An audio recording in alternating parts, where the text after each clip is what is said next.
Ronald, you play guitar on the record and live, right? Yes. Okay. And what is do you play very different things on the record that you do play live? Sort of vary, notes, or maybe elongating one note and shortening one other, something like that. But I mean, for the most part, I pretty much play, like Alan also played guitar in some of the other songs. Okay. So, I try to emulate those as well as possible, but still adding a flavor. And of course, they can't sound exactly how they sound on the record because of the different pedals that I have or different tone of my guitar and all that stuff. And did you approach sort of like setting up your tone differently for this project than you have like previously? Well, since I don't have like an amp that I travel with, and most of our shows have been traveling shows. Yeah. And so we have to get like a backline thing, and I try to make it sound different. I like that it kind of varies from night to night, that I can't always get that perfect or similar same tone. I always have to kind of mess with all the knobs and all the EQ and all that stuff, so to make it sound interesting. So I mean, do you pretty much primarily rely on a venue's backline, or do you rent when it needs you to? Well, for the most part, yeah, it's been backline. It's been like a venue, or they'll rent the company. I mean, sometimes we have to as well. But if we're not familiar with the town's company, that does the backline, then we really can't say, okay, we want this company or that company. But, have you ever seen a backline amp that just made you go, this show is going to sound terrible? With my setup, I like to sample a lot. But with my setup, my amp, my pedals, with my guitar and everything.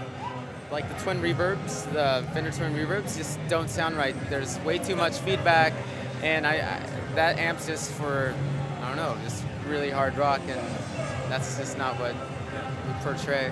But the amp that I've been happiest with is the AC30, the box AC30, and that always makes everything sound really pristine that I play along with, and also like the DeVilles or Deluxes, yeah, those two kind of sound, they're pretty good default amps for our sound. Yeah. Yeah. So what is your pedal setup like? Do you tour like with like 20 pedals or 5 pedals, or? Just a few, like the essential distortion pedal and my tuner, and but then I have like some delay and other kind of, they're more or less toys. They're really fun to play with. Yeah. Right. I see myself playing more with, instead of practicing the music, I just kind of try to warp sounds while I'm, hitting one note even. It's really fun to do that. Sort of like more like sustained notes. Like, how do you see your role in the band as a guitarist playing with an electronica band? It's completely lead guitar. Okay. And so there's rhythm involved really.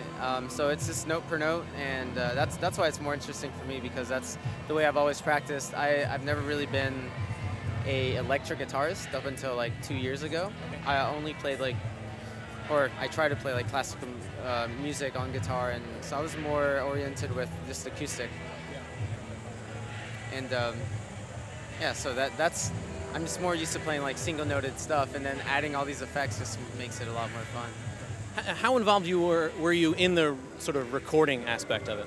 Well, since Alan lived in Austin and we lived 3 hours north, like in Dallas, it wasn't that easy to just say, okay, come over and record guitar with me or anything. So I mean, it could have been like that, but I guess whenever we were in town and we played a Vegas show, that's our other project. If we were playing a Vegas show, or if we were on tour with Vega, it was just convenient for me to play guitar in there because I was there already. So I mean, as far as that, that's the extent of the role of me playing guitar.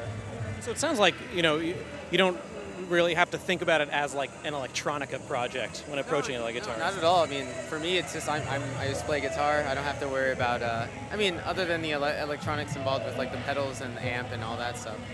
But to me, it's just I'm still playing like rock and roll leads or like solos. For them. What guitar do you tour with?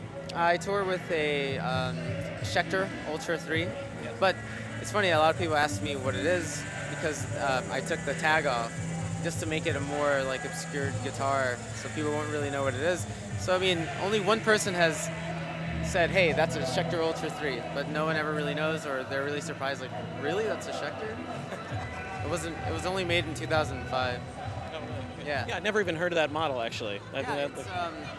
They they made like 3 different colors, and I mean, I've only recently been reading about it, but it's a guitar that a guy in Dallas had, and he posted something about it, and I thought, I'll check it out online, and I thought, wow, it looks cool. I can make it, you know, I focus more like on my skill rather than my tone, so I thought I'll try to make it sound as good as I can, so, because it was kind of cheap guitar.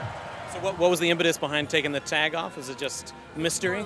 Yeah, to add that mystery to it, because that appeals to me, so hopefully it appeals to other people as well. So when you're not live, what's your amp of choice? I really like playing through oranges, but I've never really found a sound specific to that guitar, or really any, because I've never really had an amp. So yeah, honestly, this is super new to me, playing like on an amp and trying to figure out like tones and what presence means, or you know, all this stuff that's on an amp that I just never got accustomed to up until, you know, maybe a year or 2 ago. Yeah. Do you have any advice for someone just getting into amps, I guess, like you are? Like, what was your biggest challenge when you first started? Well, to me, I try to see it more or less like little by little. You learn, and if you freak out immediately, then you'll never get anywhere with an amp. So I think just playing around with it and convincing yourself that it's fun, and then it's fun. Instead of being like a daunting task or something like that. Because I mean, why else would you even look at an amp unless you see it as something you can have fun with? Yeah.